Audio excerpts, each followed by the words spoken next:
কোরবানি যদিও আমরা হযরত ইব্রাহিম খলিলুল্লাহ আলা নবিয়্যিনা আলাইহিস সালাতু ওয়াস সালামের সুন্নত হিসাবে আদায় করছি, কিন্তু এই কোরবানি শুরু হয়েছে হযরত সৈয়দনা আদম আলাইহিস সালামের যুগ থেকে। হযরত হাওয়া ওনার জোড়া সন্তান হতো, একটি সন্তান হতো না, ওনার হয়তো দুটি সন্তান।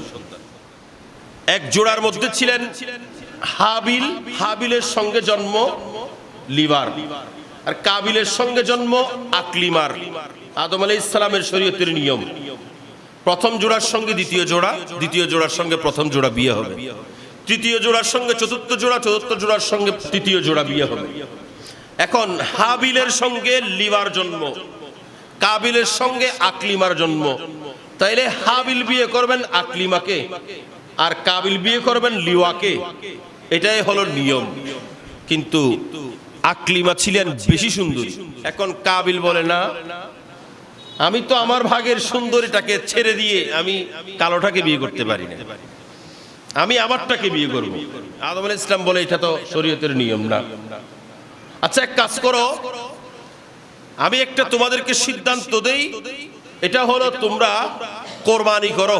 সূরা মায়েদা শরীফের 27 নম্বর আয়াত, ইসকররাবা কুরবানান ফাতুকুব্বিলা মিন আহাদিহিমা, তাদের একজনের কুরবানি আল্লাহ কবুল করবেন, ওয়ালাম ইউতাকাব্বাল মিনাল আখিরা, এবং দ্বিতীয় জনের কুরবানি আল্লাহ কবুল করবেন না। যার কুরবানি আল্লাহ কবুল করবেন সেই আকলিমাকে বিয়ে করবে। মানুষ যখন কোরবানি করতেন, ওই কোরবানির পশুগুলো নিয়ে পাহাড়ের পাদদেশের মধ্যে রেখে আসা হতো। এক খণ্ড আগুন আসমান থেকে নাজিল হয়ে যার কুরবানিকে খেয়ে ফেলতেন, তার কুরবানি কবুল হয়েছে বলে সবাই ঘোষণা করতেন। বাকিজন লাঞ্ছিত হতো, বাকিজন অপমানিত হতো। কিন্তু আমার রাসূল এই দুনিয়ার মধ্যে তাশরীফ আনার পরে আমার রাসূল বলেন, আমার উম্মত কুরবানি করবে আবার লাঞ্ছিত হবে, এটা হতে পারে না। ওগো রব্বুল আলামিন, আমার উম্মত কুরবানি করবেন আবার আমার উম্মত গোশত খাইতে পারবে না, এটাও হবে না। এই দুনিয়ার মধ্যে আমার উম্মত যেন লাঞ্ছিত না হয়, আল্লাহ তোমার দরবারে আমি রাসূল ফরিয়াদ করছি। আল্লাহর রাসূল যখন আল্লাহর দরবারে ফরিয়াদ করলেন, রব্বে করিম, আমার রাসূলের সাদাকায়, আমার রাসূলের ওসিলায় আমাদের জন্য এই কোরবানির গোশত খাওয়াটাকে জায়েজ করে দিয়েছেন এবং আমাদেরকে লাঞ্ছনা থেকে বাঁচিয়ে দিয়েছেন। আল্লাহ আমাদের জন্য আমরা যে কোরবানি করি, এই কোরবানিগুলো কোনটা কবুল হয়েছে, কোনটা কবুল হয় নাই, এগুলো আমরা মাশরের ময়দানের মধ্যে গিয়ে দেখব। এই দুনিয়ার মধ্যে লাঞ্ছিত হব না, এই দুনিয়ার মধ্যে অপমানিত হব না। এটা আমার কমলিওয়ালা নবীর অবদান। नेमते बांटता जिस समते वज़ीशान गया, नेमते बांटता जिस समते वज़ीशान गया, साथ ही मुंशिए रहमत का कलमदान गया, नेमते बांटता। आज ले उनकी पनाह, आज मदद मांगो से, फिर न मानेंगे कयामत में अगर मान गया, नेमते बांटता। সকল নিয়ামতের খাজিনা আল্লাহ আমার রাসূলের মাধ্যমে আমাদেরকে দান করেছেন। কাবিল ছিলেন একজন পেশায় কৃষক, কাবিল ছিলেন একজন পেশায় কৃষক। সে তার পছন্দনীয় বিভিন্ন শস্যাদি বিভিন্ন জিনিস নিয়ে পাহাড়ের মধ্যে রেখে আসলেন। হাবিল ছিল পেশায় একজন রাখাল, অর্থাৎ তিনি বকরি পালতেন।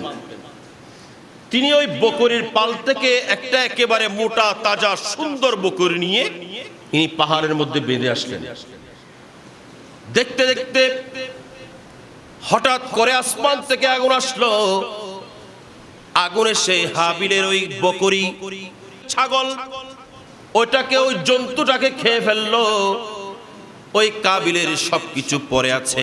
আমার আল্লাহ বলেন লা ইয়ানালাল্লাহু লুহুমহা ওয়ালা দিমাউহা ওয়ালাকিন ইয়ানালুহু তাকওয়া মিনকুম।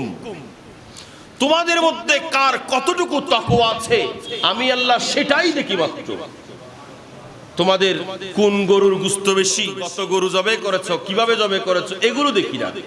এটার রক্ত কিরকম সেটা দেখি না। আমি আল্লাহ দেখি তো বান্দার তাকওয়াকে দেখি।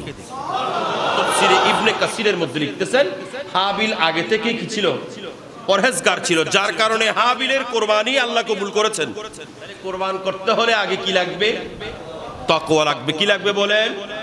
একটু বড় করে বলি, কি লাগবে? তাকওয়া লাগবে। তাকওয়া ছাড়া আমাদের কোনো আমল কবুল হবে। কাবিল বলেন লা আকতুলান্নাকা, আমি তোমাকে কতল করব।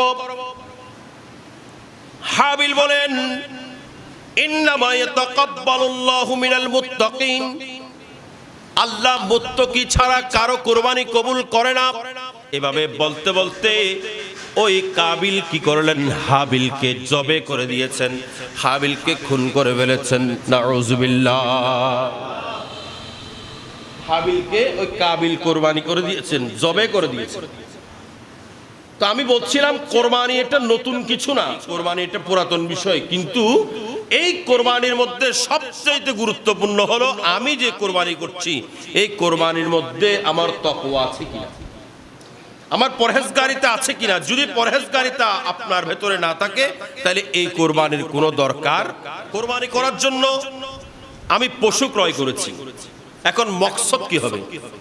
আমি যদি মকসদ মনে করি যাতে করে আমার সন্তানরা খুশি হয়, আমি যদি মকসদ মনে করি মানুষ আমাকে কি বলবেন, আমি যদি মকসদ রাখি আমি এত টাকার মালিক হয়ে গেছি, এখন যদি কোরবানি না করি সমাজের মানুষ কি বলবেন, দেশের মানুষ কি বলবেন, এলাকার মানুষ কি বলবেন, তাইলে আপনার এই কোরবানি কোনো প্রয়োজন বলেন না, কোনো প্রয়োজন নাই। কেন? আল্লাহ তো এগুলো চান না। ইন্না সলাতি ওয়া নুসুকি ওয়া মাহইয়ায়া ওয়া মামাতি লিল্লাহি রাব্বিল আলামিন। আপনার কোরবানি, আপনার নামাজ, আপনার ইবাদত সবকিছু সেই আল্লাহর জন্য হওয়া চাই। কথা বলেন ঠিক কিনা? আমার ইবাদত যদি আল্লাহর উদ্দেশ্যে না হয় সেই ইবাদতের কোনো দাম, কথা বলেন কোনো দাম। আপনি যদি কোরবানি করেন প্রথমে আপনার মকসদ ঠিক করতে হবে, নিয়ত ঠিক করতে হবে। আপনি যখন ঘর থেকে বের হচ্ছেন, ঘর থেকে বের হওয়ার সময় আপনি মকসদ চিন্তা করলেন আচ্ছা আমি ঘর থেকে বের হয়ে যাই, সুখ যেদিকে যায় সেদিকে চলে যাবো, তাহলে কি আপনার গন্তব্য ঠিক থাকবে? আমি ঘর থেকে বেরোচ্ছি, আমার মকসদ কি হবে, আমি কোথায় যাব, আমার গন্তব্য কোথায়, এটা আগে নির্ধারণ করতে হবে। আমি গন্তব্য ঠিক না করে যদি ঘর থেকে বের হয়ে গেছি তাহলে আমি কোথায় যাব আমি নিজেই তো জানবো না। সেজন্য আগে আমার নিয়ত পরিশুদ্ধ করতে হবে। নিয়তুল মুমিনে খায়রুম মিন আমালিহি, মানুষের আমলের চাইতে নিয়তের গুরুত্ব বেশি, নিয়ত উত্তম। আপনাকে আগে নিয়ত ঠিক করতে হবে আপনি কোরবানি করছেন তো কার জন্য করছেন। আপনি কোরবানি কি আপনার সন্তানের জন্য করছেন নাকি সমাজকে দেখানোর জন্য করছেন? আপনি কোরবানি কি গোশত খাওয়ার জন্য করছেন নাকি আল্লাহর সন্তুষ্টির জন্য করছেন? আমাদেরকে অবশ্যই আগে মকসদ ঠিক করতে হবে। মকসদ যদি ঠিক করেন নাই আপনার এই কোরবানির কোনো মূল্য হবে।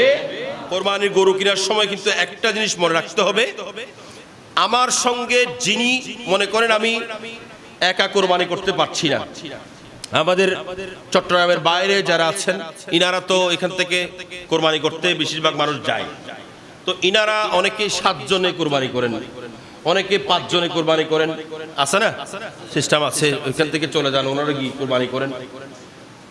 এখন নিয়ম হলো আপনি যখন কোরবানি করবেন ওখানে যদি অংশীদার নেন, অংশীদারে কোরবানি, এটা অংশীদারে কোরবানির একটা মশলা। সবাই কান খুলে শুনেন, কান খুলে মানে আবার হান খুলি ফেলে ফেললে হয়ে দিন, হান বালা করি খেয়াল করে ফেললে হয়ে দিন। আচ্ছা একটু মনোযোগ। অংশীদারে যদি আপনি কোরবানি করেন, তাহলে প্রথম নম্বরে আপনাকে যে জিনিস মনে রাখতে হবে, আপনি যাকে আপনার সঙ্গে শেয়ার দিয়েছেন, আপনার সঙ্গে ভাগে নিয়েছেন, ওই ব্যক্তির মকসদ কি সেটা আগে আপনাকে জানতে হবে। সে যদি আপনাকে বলে, ভাই আমার তো তেমন টাকা পয়সা নাই, এখন কোরবানি করব, তোমার সঙ্গে একটা শেয়ার দাও যাতে আমার বাচ্চাগুলো একটু মনক্ষুণ্ণ না হয়, যাতে আমার এলাকার মধ্যে মানুষ আমাকে কোরবানি করি নাই বলে না, সেজন্য একটু কোরবানি করতে চাই, তুমি আমাকে শেয়ার দাও। আপনি তাকে শেয়ার নিলে আপনার কোরবানিও নষ্ট হয়ে যাবে। আমার কথা কি বুঝছেন? অবশ্যই আপনাকে এমন ব্যক্তিকে নির্বাচন করতে হবে আপনার শেয়ারদার হিসেবে, আপনার পার্টনার হিসেবে, যিনি আপনার সঙ্গে, আপনার যেমন মকসদ আল্লাহকে রাজি করা, আপনার সঙ্গে যিনি শেয়ারদার থাকবেন তিনারও মকসদ হবে আল্লাহকে রাজি করা। আপনার মকসদ বলো হুজুর আমার মকসদ আল্লাহকে রাজি করা, কিন্তু আপনার খানা কি কেউ বন্ধ করতে পারবে? গুস্ত খাওয়া কি বন্ধ হয়ে যাবে? বলেন বলেন। যদি আমার রসুলের একটা হাদিস মনে পড়ে যায়, আপনাদের খেদমতে আরজ করি। আমার রসুল একজন সাহাবীর ঘরের মধ্যে গেলেন, ওনার নতুন ঘর উদ্বোধন করছেন। নতুন ঘর উদ্বোধন উপলক্ষে ঘরে গিয়েছেন। এটা বলতে গিয়ে আমি আরো একটা কুসংস্কারের কথা বলি, যেগুলো আমরা ছোটবেলায় আমরাও দেখেছি। নতুন ঘরে ঢোকার সময় এক থলে ভাঙতি পয়সা নিতে হয়, ভাঙতি পয়সাগুলো উপরের দিকে মেরে দেয়, সবাই মিলে কুড়িয়ে নেয়। এটা না হলে নাকি ঘরে বরকত হয় না। আরে ভাই, নতুন ঘর যদি উদ্বোধন করতে হয় আপনি খতমে কোরআন দিয়ে উদ্বোধন করুন, এই ঘরের মধ্যে উন্নতি হবে। আপনি পয়সা মেরে দিলে সেই ঘরে যে উন্নতি হবে, এটা আপনি কোন হাদিসে পাইছেন? আছে না আপনাদের, আমাদের সমাজে আছে না এই নিয়মটা? আছে না? যাই হোক, প্রসঙ্গ অন্যদিকে চলে যাচ্ছে। আমি কি বলছিলাম? নতুন ঘর উদ্বোধন করছেন সাহাবী, একটা নতুন ঘর উদ্বোধন করছেন, আমার রসুলকে দাওয়াত করেছেন, রসুল চলে গেছেন। রসুল গিয়ে যখন ওই ঘরের মধ্যে প্রবেশ করেছেন, দেখলেন দক্ষিণ পাশে একটি জালনা আছে। আমার রসুল জিজ্ঞেস করলেন, সাহাবী তুমি জালনাটা কেন রেখেছো? সাহাবী বলেন, ইয়া রাসূলুল্লাহ বাতাস আসার জন্য। আমার রসুল বলেন, কাশ এ আমার সাহাবী, কাশ তোমার নিয়তের মধ্যে যদি থাকতো, তুমি এই জানলাটা রেখেছো মসজিদের থেকে আজান শোনার জন্য, মসজিদ থেকে যেন আজান শুনতে পাও, সে মকসদ করে যদি তুমি এই জানলাটা রেখেছো, তাহলে তোমার বাতাসকেও বন্ধ করতে পারতো না, তোমার সওয়াবের দপ্তর জারি হয়ে যেত কিয়ামত পর্যন্ত। যতদিন পর্যন্ত এই জানলা থাকতো ততদিন তোমার আমল নামার মধ্যে সওয়াব উঠতে থাকতো। আরো বড় করে বলি, তাহলে আমরা যখন কোরবানি করব, নিয়ত যদি পরিশুদ্ধ হয়, আপনার খাওয়া কেউ বন্ধ করতে পারবে না, কিন্তু সওয়াবও বন্ধ হবে। আপনি এই কোরবানির মাধ্যমে আল্লাহর সন্তুষ্টি অর্জন করতে পারবেন। সুতরাং অংশীদার যাকে বানাবেন, মনে রাখবেন আজকের কয়েকটা মশলা, এখানে শেষের দিকে কয়েকটা মশলা বলি। অংশীদার যাকে বানাবেন সে যেন তার মকসদ যেন ঠিক থাকে। এক নাম্বার, অংশীদার যাকে বানাবেন তার মকসদ যেন, আমরা সবাই একটু বলি ভাই, তার মকসদ যেন ঠিক থাকে। দুই নম্বরে, অংশীদার যাকে বানাবেন সেই ব্যক্তি যেন কোনো হারাম পয়সা দিয়ে আপনার সঙ্গে শেয়ার না করে। আমার কথা কি বুঝছেন? আপনার পয়সাগুলো হালাল, অনেক কষ্ট করে উপার্জন করেছেন, কিন্তু আপনি যাকে শেয়ার দিয়েছেন তিনি কিন্তু কষ্ট করে উপার্জন করে না, তিনি সুদের টাকা লাগায়, তিনি সুদে টাকা লাগায়, তিনি জুয়া খেলে টাকা উপার্জন করেন। এই টাকাগুলো দিয়ে যদি আপনি তার সঙ্গে শেয়ারে কোরবানি করেছেন, তার কোরবানি তো হবেই না, আপনার কোরবানিও শেষ। নাউজুবিল্লাহ বলি। সেজন্য আমাদেরকে শেয়ারদার নির্বাচন করার সময় এই দুইটা জিনিস মনে রাখতে হবে। তিন নাম্বার জিনিস, শেয়ারদার নির্বাচন করার সময় তিন নাম্বার জিনিস যেটা মনে রাখবো, সেটা হলো প্রত্যেক অংশীদার সমান হতে হবে।